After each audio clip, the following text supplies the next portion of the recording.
Siamang yang dilepaskan ini merupakan hasil dari penyerahan langsung salah seorang warga di Kota Pagaralam kepada petugas polisi hutan BKSDA. Sebelumnya siamang ini sudah dipelihara warga tersebut selama 9 tahun. Pelepasan ini juga dilakukan agar menjaga populasi keberadaan salah satu hewan endemik Indonesia ini agar tetap ada di habitat aslinya.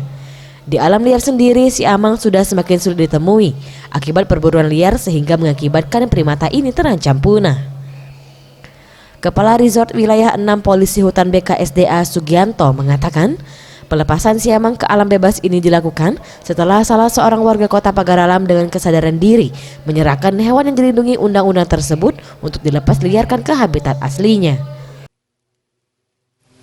Merilis seekor siamang yang selama ini dipelihara oleh masyarakat, kemudian dengan kesadaran sendiri mereka memberikan kepada kita selaku petugas Balai Konservasi Sumber Daya Alam untuk kita lepas di hutan Ndikat di Desa Mingkik, Kecamatan Dempo Selatan.